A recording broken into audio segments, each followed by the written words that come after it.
Yeah, good morning, everyone, and thank you very much for having us here in Paris, and thank you especially to Valentina, who's done all the organising and contacting people for this morning session.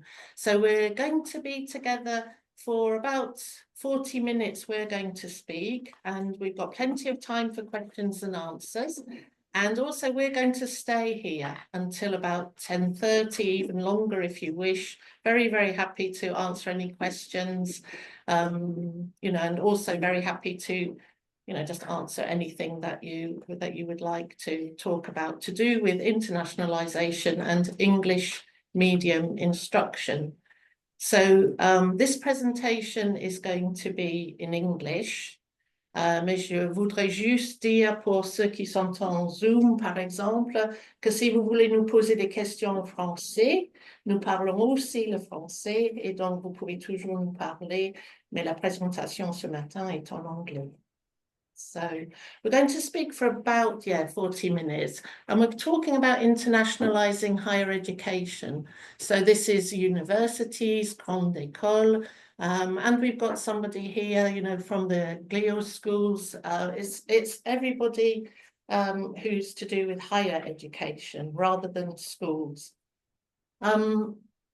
So we're going to talk about internationalizing, how countries and governments are competing to attract international students, and we'll give you some examples from our experience, and how that inevitably brings with it a need for English medium instruction.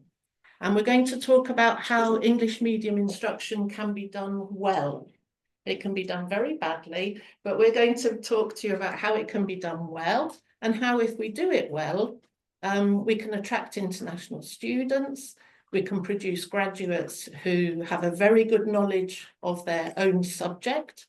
So that could be engineering, business, for example, but who are also multilingual or bilingual. We put bilingual, multilingual, and who have also practiced some of the soft skills that businesses are looking for. Okay.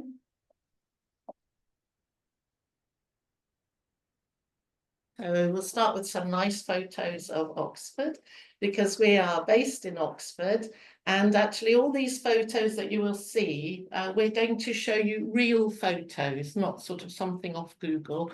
It's going to be real photos taken by Ben and Emma, who take all our photographs. So this one is taken from a tower in Oxford. We're based in Oxford in England, and we're going to talk about we're in Oxford, and in Oxford and I worked there for many years, there's the famous Oxford University. And Oxford University, I know some of you have been there before, so I'm looking at George. Some of you have been to Oxford. And so this is a photo of the library and some colleges. And internationalization goes back a long way at Oxford University. So it goes back to 1190, where the first international student came to Oxford University, and his name was Emo de Friesland, and he came from the north of the Netherlands. And he came to Oxford as a theologian, but what's interesting is he had first come to Paris, to les Universités de Paris. He came to Oxford, and then he came back to France and studied in Orléans. So there are some connections between our two countries that go a long way back. And that was the beginning for Oxford University of this idea of internationalizing academic links. And today that tradition still continues. The university has very strong international links. So I'm going to call this my college, which is a bit presumptuous, but this is the famous Bridge of Sighs, and this is part of one of the colleges of Oxford University. And I said it was my college because I was a student here a long time ago, but one of the first women in this college. So my bedroom was up here, and I used to live there. And what was very strange was that many years later, I came back to this college and I worked here, so not very far away, as the Director of International Programmes. And between those two times, I actually lived here in France. So I lived in France and I ran a language school and we worked with businesses here in France. So I returned here to be Director of International Programmes, and then the University of Oxford asked me to set up a research group into English medium instruction to see if it was a thing, to see if it was an important subject, which of course we now know is. So I worked in the Department of Education for many years, and we gathered research from around the world, particularly about English medium instruction in higher education. So what that research actually showed us was that, yes, that in EMI, English medium instruction is a thing that needs research. It is a growing phenomenon, but also that there's very, very little support for universities, grande école, colleges, schools, higher education institutions, very little support for the institutions and also for the academics. So that's what led me to set up Oxford EMI, to supply that kind of support.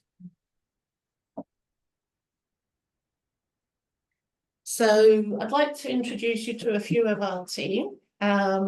We have four of our team actually have doctorates in English medium instruction. So these people have doctorates. We have specialists in, so this person is a specialist in IT and education. She's actually head of the department at the University of Oxford, and she helped us to develop our online courses. Somebody from the business school, different specialities, and some people live in other countries, in Korea, in Japan. And this person is Dr. Sahan, and she's a specialist in EMI, and I'm going to mention her again in a minute. So our courses are built on research, but we try and make them very, very practical skills for teachers in the classroom. And Tom will speak much more about that in a minute, in the second half of the talk. So in this slide, you can see some of our research, and I know we have people from the British Council here. This is my first report, which was published in conjunction with the British Council, for the British Council in 2015. So this was a study, one of the very first studies on English medium instruction, and we looked at English medium instruction in 55 countries. So it's a kind of global study.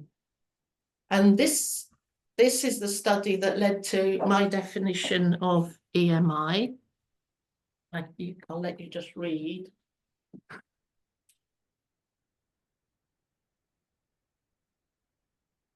So this was in 2015, so actually we're in 2025, so we've been working on EMI for 10 years now. But the important point is that EMI teachers are faced with a really difficult challenge. They are teaching in English, but in a country where English is not the first language of probably their first language or the students. So obviously that creates challenges. So teaching and learning have to change when we're teaching through a foreign language, when we're teaching in English. So EMI started being used by teachers of engineering, science, business. They were the first kind of areas to go EMI, but now there are many, many other subjects that are taught in English. So we've trained about 3,000 lecturers, maybe a few more, in different countries, and we have also worked here in France. So we work, as you can see here, both face-to-face in Oxford, in different countries. Here's Tom in Japan with the nice cherry blossom.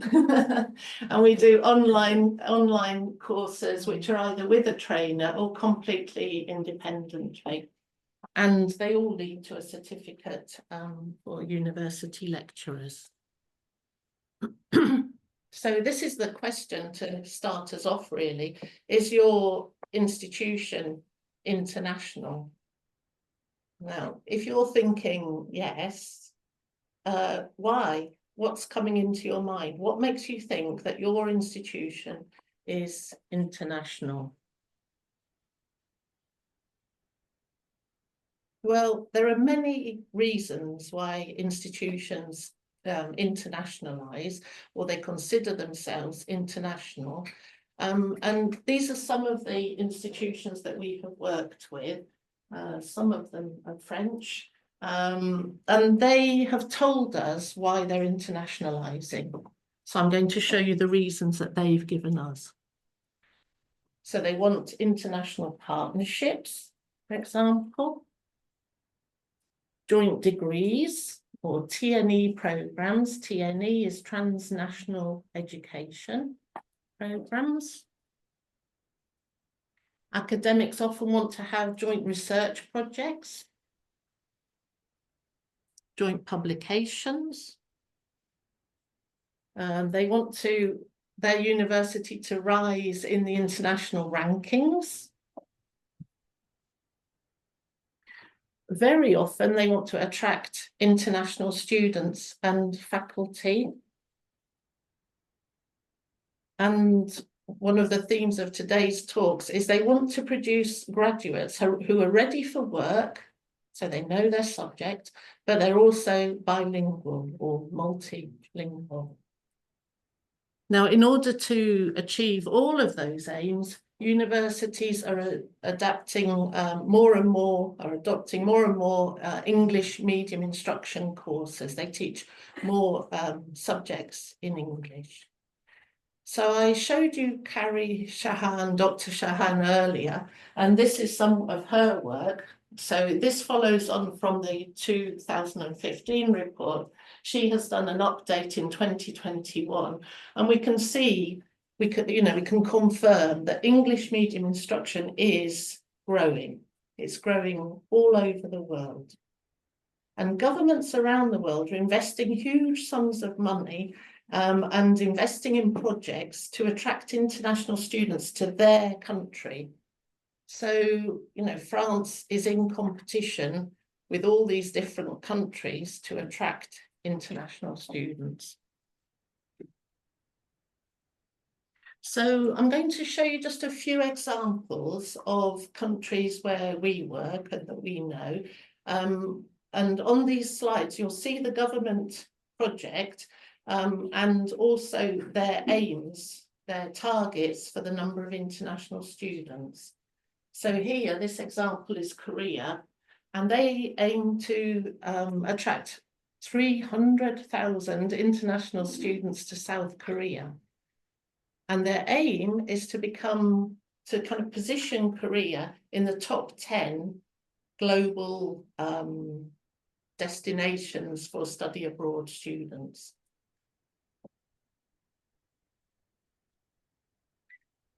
Here's Taiwan, and this is the Taiwan Ministry of Education, and they have a project called the BEST Project, and their aim is to attract 320,000 international students by 2030. And it's quite interesting because the government wants to keep 70% of those international students in the country for at least 2 years afterwards. They have a huge electronics industry, and they want them to work in that industry.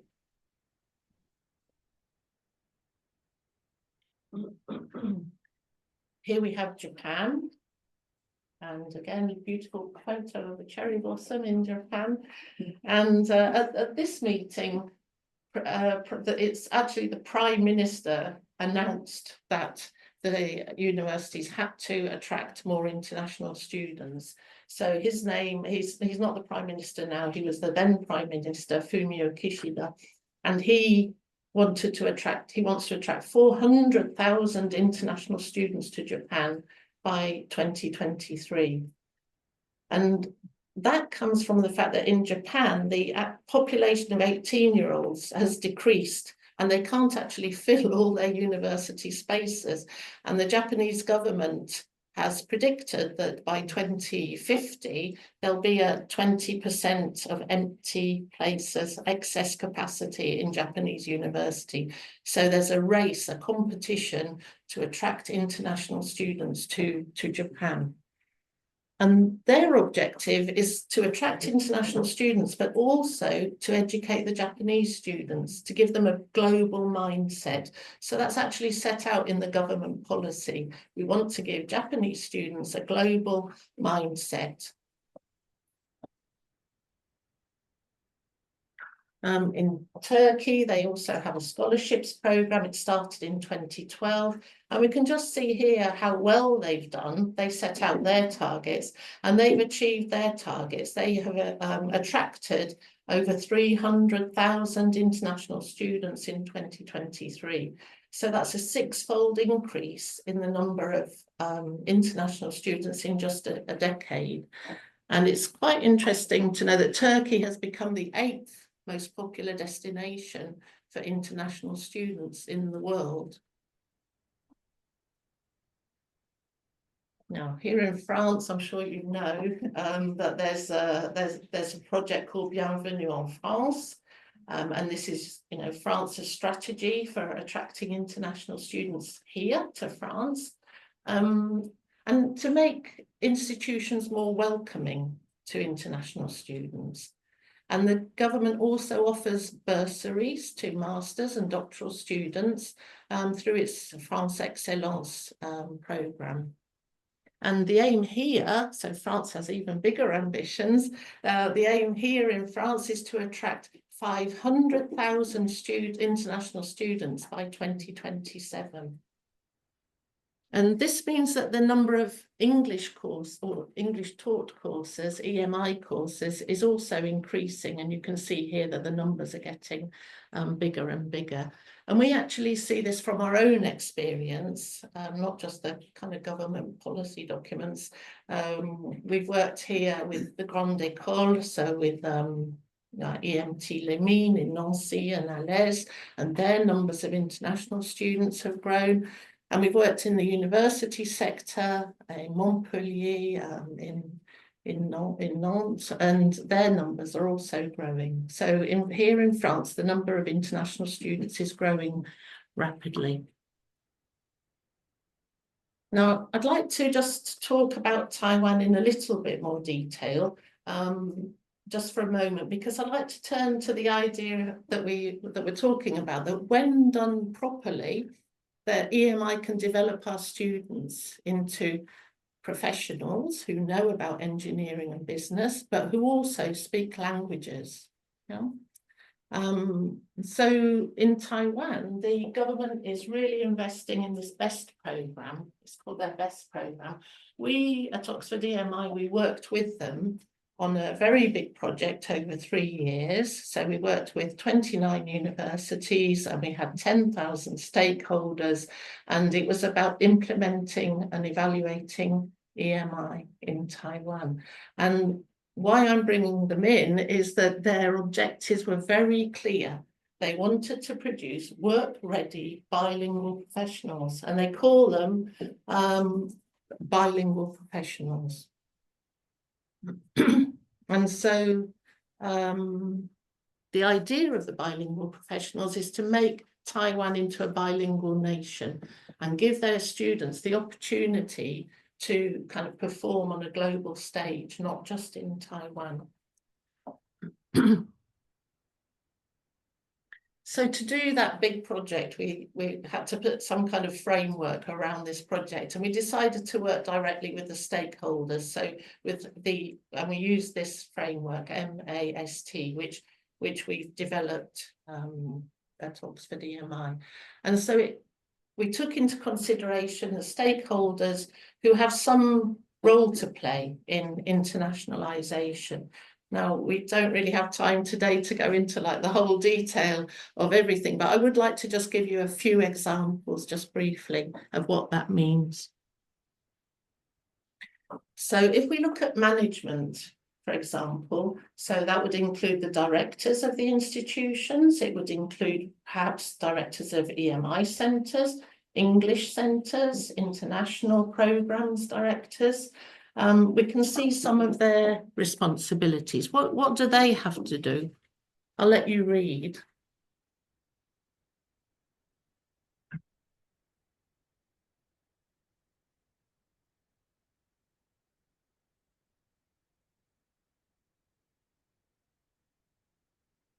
So the introduction of EMI is often a top-down process. Maybe the government takes a decision, you know, that the HE sector has to go international, has to teach through English. And sometimes, well, often the EMI is imposed top-down. So it's the management's job to kind of decide on the size and shape of EMI in their institution and to communicate the policy, the institution, to take the government policy, to make an institutional policy and to communicate that to the other stakeholders.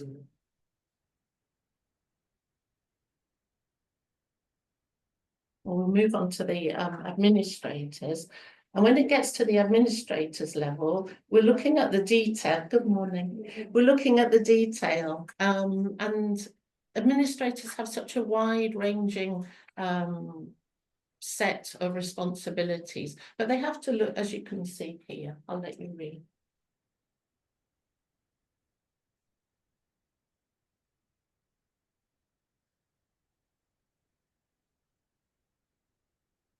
So they have to look at the detail, you know, we're going to enroll international students. So is our website in English? Is what kind of students, where are they coming from? Has that been imposed top down? Do I have any say in who we enroll? But also when the students arrive, what does my campus look like? Is it accessible? Can they navigate their way around the campus? So I'm going to just show you, these are actually from Japan. It's a university in Japan called ICU, and they've done a really nice job of internationalizing their campus. So we often go there and we work with them. But for example, their campus maps are in Japanese and in English. Here's a photo that we took in their library. You can just about make out, but these librarians speak English. They have their signs are in English. So everybody, and they actually have a really good stock of books, which are in many different languages. So they have internationalized their library. This is one of our team. He is actually Japanese, but he's trying to get his lunch. And so their cafeteria, they have a really kind of good system. It's everything's in is bilingual as well, and a variety of foods. I mean, everybody loves Japanese food, but they also have a variety of foods. And when we go and we stay in their faculty building, everything is labelled up. So they go to absolute detail of labelling up. Even the washing up liquid in my bedroom had a little label on it that says detergent.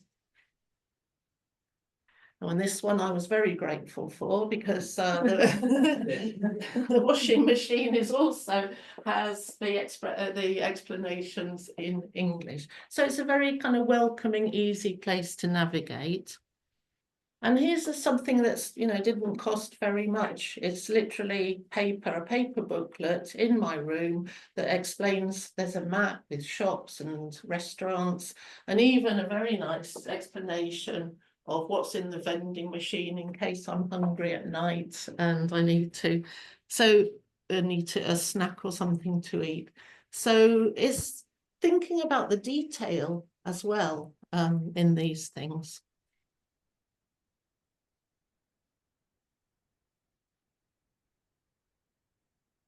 So if we think what's happened now, the government has made their policy, the managers have taken that policy and they've made their their institutional policy.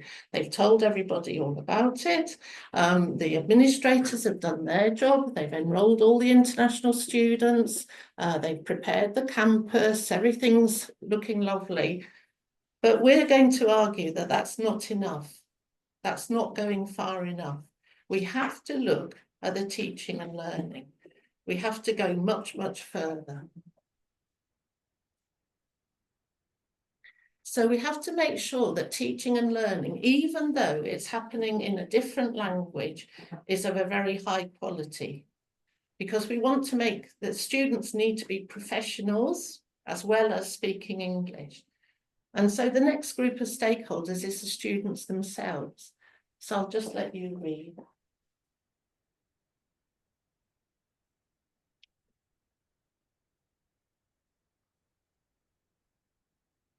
So they need to master both their professional knowledge and language, and that's quite a challenge. But they also, in order to do that, we have to create an interactive classroom. We have to create a space where the students can use their professional English. And Tom is going to tell us a lot more about that. So the students have to be active participants in their learning, and they have to adapt to this multilingual, multicultural campus environment. And the fourth group of stakeholders is, of course, the teachers. I'll let you read. So what's interesting from the research is that teachers are generally in favour of EMI, but they realise that they need some new skills. And so, of course, they need to teach students to a really high standard in their subject. That's normal at university or on the level. But they also need to teach in an interactive, student-centred way. And that's just so that the students can practice their professional English. So, teachers may need to cooperate with the English teachers and vice versa. And they also need to integrate all their students into a multicultural, multinational classroom. So I'm going to hand over to Tom. Tom is our head at Tom Spain, and he's the head of our training, and he's going to talk to you more about the actual, what that means inside the classroom. Okay, thanks. Thanks, Judy. Hello, everyone. Good morning. So it's a pleasure to be with you here in Paris, especially for me. I love Paris. And also a big welcome to everyone who's watching us today on Zoom. So as Julie said, she mentioned earlier, the research is very clear that teaching and learning have to change in EMI in order for it to be effective. But before I talk about how the teaching and learning has to change, I'd like to just give a couple of ideas about why it needs to change as well. And I'd like to refer to a couple of research surveys. So you'll be familiar with the Sustainable Development Goals. So these are the 17 goals set out in the 2030 agenda by the UN, and all universities and in fact educational institutions around the world are working towards achieving these. But I'd like to highlight one of them in particular, which is SDG 4, which is quality education. So the first piece of research I want to mention is in 2022, QS, which is the education analytics firm, they carried out a survey of international students. So they surveyed over 100,000 international students from 194 different countries and territories. So it's a very wide survey. And they asked how they made their decision about which international country to study. And Julie has mentioned earlier about this idea of countries competing for international students. And they asked them to give the top 5 things that they considered. And number 1 from that survey was high quality teaching. So we need to keep that in mind, that when international students are making their decision about which country to come to, more than any aspect of the country itself, they're looking for high quality teaching. So we need to think about what that actually means in EMI. And then I'd like to refer to a second piece of research, and this was carried out by the other famous education analytics firm, which is QS. So QS, every year they do this survey. So this is the 2025 one, the quotes I've got here. And it's called the Global Employability University Ranking Survey. It's difficult to say quickly. Carried out for THE by these companies here. And I just highlighted three things that came out of this year's survey. And this is a survey which they talked to over 13,000 major employers. They gave them 250 universities from over 40 countries. And they asked them to rank those universities in terms of the employability of the graduates that those universities produced.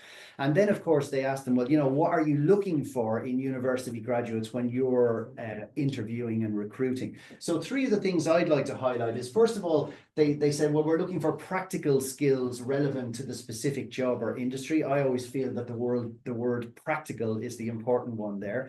But also they mentioned something that Julie has mentioned earlier, these kind of what we sometimes refer to as soft skills. So they want students to be able to think critically. They want students to be able to communicate effectively. And I believe when they say communicate effectively, they mean not just in one language. And they want students to be capable of problem solving. So, you know, independent workers, if you like. And finally, and I thought this was interesting, also connects to language, that students have the ability to work across culture. So this notion that, you know, companies more and more are working globally, they're working across borders. So those are the two things I want you to keep in mind. This idea that students are looking for high quality teaching, and that for employability purposes in universities, we need to produce graduates that have these qualities. So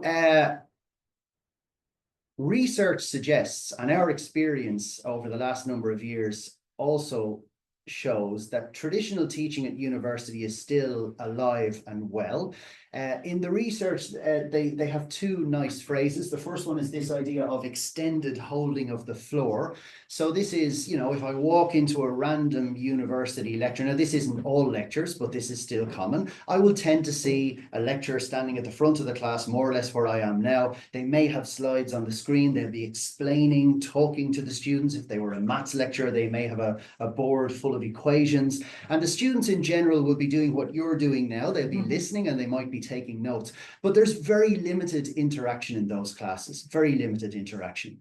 And this teaching method has been replicated over over a large number of years. And the university, the researchers, call this an apprentice of observation. In other words, because university teachers tend to receive little or even no training in how to teach, pedagogical training, they tend to teach the way they were taught. So because they were taught that way in university, that's the way they teach when they go on to become a university lecturer.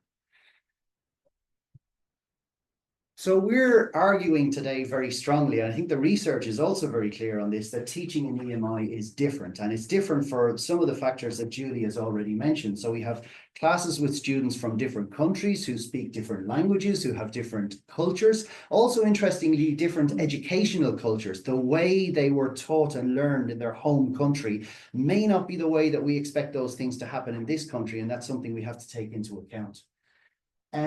Different educational backgrounds. Julie mentioned earlier about this idea, well, obviously of countries attracting different students from different countries. China is an interesting example. The Chinese government has signed many agreements with African countries, and included in those economic agreements is taking cohorts of African students to Chinese universities. That leads to EMI classes, but it also leads to a very interesting case where some of the Chinese teachers we've spoken to talk about African students whose English is much better than their Chinese counterparts in class, and that's one key variable in EMI class, but whose content knowledge is lower because the curriculum they studied in their secondary school isn't the same or not as taxing, let's say. But in the end, those teachers have to teach those two groups of students together and make that class work.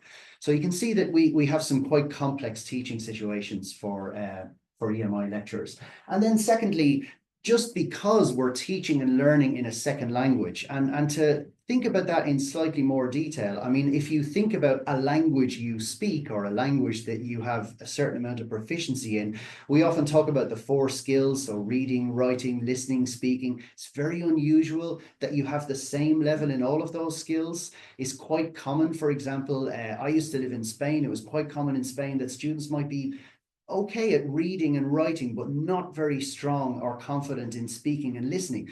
And if we think about that traditional lecturing, well, then that's asking people to be extremely proficient listeners and making a very difficult situation for speakers. So these are the things that we have to keep in mind when we talk about teaching and learning in a second language or a third language.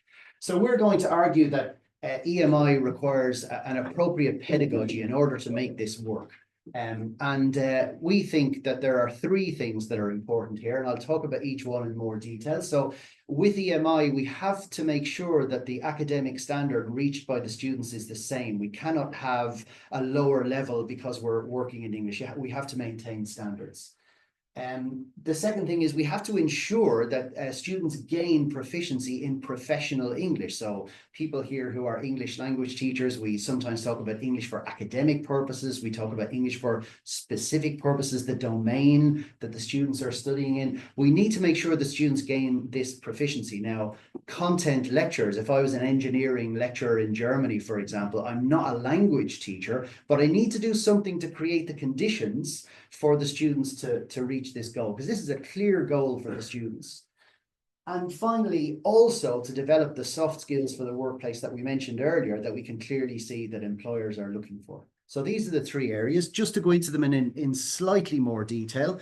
So if we talk about the first one, helping students to reach the same academic standard, well, one of the first skills for a teacher is this idea of modifying input. If I'm going to give the students texts to work with, I have to make sure that the texts are appropriate ones that the students can understand them. I might have to make a decision about how much I speak and how much I give to the students in written format, depending on their levels of English, which we just mentioned. I might want to have more pauses when I speak, longer pauses when I speak. I might make more use of visual aids to back up my linguistic message. So all of those encompass in that idea of modifying input. A second element, and this is quite clear from the research as well, is that there's an onus, a responsibility on the part of the teacher to know more about their students. Often if I ask a university lecturer, when I speak to them after observing a class, if I ask them some details about their students, they can often be a little bit vague about, and possibly even the student's name.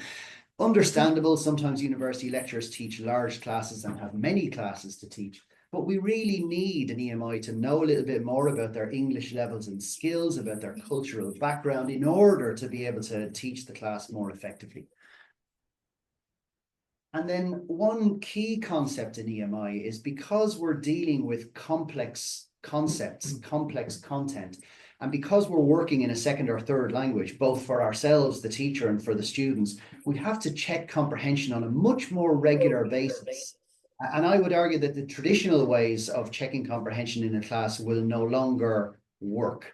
And I'll give an example of that in a moment. So the second area is this idea that we have to create the conditions for students to improve their English language. And that means that we need to create dialogue and interaction in the class. Now, we would argue that the dialogue and interaction that traditionally happens in a university classroom could be described by the first point here, teacher to student. So certainly, often what we see is the teacher will pause for a moment and ask a question, wait for some students to raise their hands. It's usually the same students, the ones who are more confident in speaking English or the ones who are cleverer, and choose 1 or 2 responses perhaps. And if one of the responses is correct, the teacher will be happy and will move on.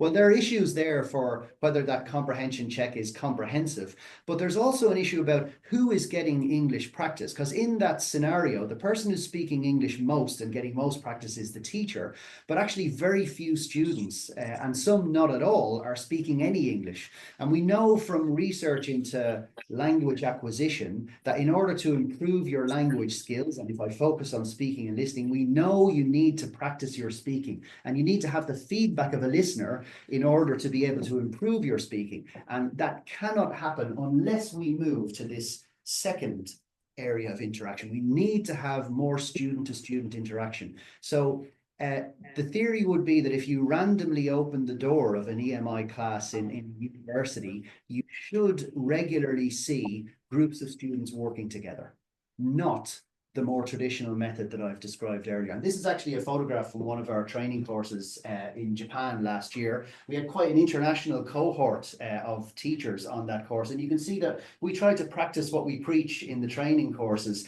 One of the ideas of that is to give the teachers a chance to see what it feels like for their classes if they adopted that methodology. And then the last area that I mentioned of the three is this idea of developing those skills for the workplace that we mentioned earlier. So by working in groups, by discussing their answers to a question in groups, students are doing different things. They will learn how to work with people from different countries and cultures. Now, that will only happen, by the way, if the teacher mixes the students in class. One of the things we often see in university classrooms is it's very easy to spot the international students because they'll often be sitting in country or language groups together, sometimes with an island of space around them. So there's an onus on the teacher here to get more involved in who works with who in the classroom to make this happen. Students will learn to communicate effectively with people whose English is different, and that could mean different in terms of level and skill. It could mean different in terms of accent. It takes a while to tune in and get used to somebody else's accent, but they will learn to do that if they work in groups over a period of time. They learn to work as part of a team to problem solve. Problem solving, if you remember, was one of the skills mentioned in that survey earlier.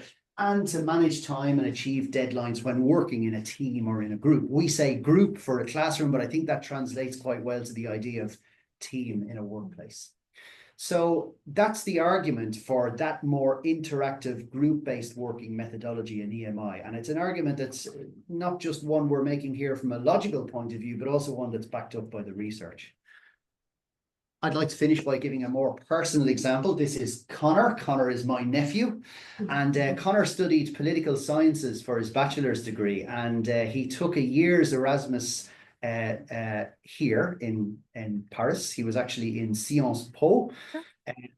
And when he did his classes in Sciences Po, they were in English. So he had politics classes taught in English for him and for other international students and French students in the same class. So EMI scenario. But interestingly, Sciences Po made French classes for Connor obligatory. He had to go to French classes. He was expected to learn the language, which we think is he was in an interactive style of classroom. He lived in a French-speaking home. So Connor actually successfully learned French in the year he spent in this country. He went on to go back to Ireland. I'm from Ireland, as is Connor. He went back to Ireland. He studied a master's degree in public policy. And even though his photograph hasn't changed, he's now a public policy expert. And he works for a multinational company based in Dublin, but obviously he's part of an international team. He travels for his work. And because his job is interpreting EU policy for the clients of his employer, he has to work in both languages, in French and English. So what we're proposing is that in universities and Grande École in France, if the classes are taught in that interactive way, creating the conditions for French students to work together with international students like Connor, learn English the way he learned French, that they too can become what we've described earlier in that Taiwanese project as bilingual professionals, which we think is the goal for both students and for the institutions themselves. So you'd be very glad to hear I've finished.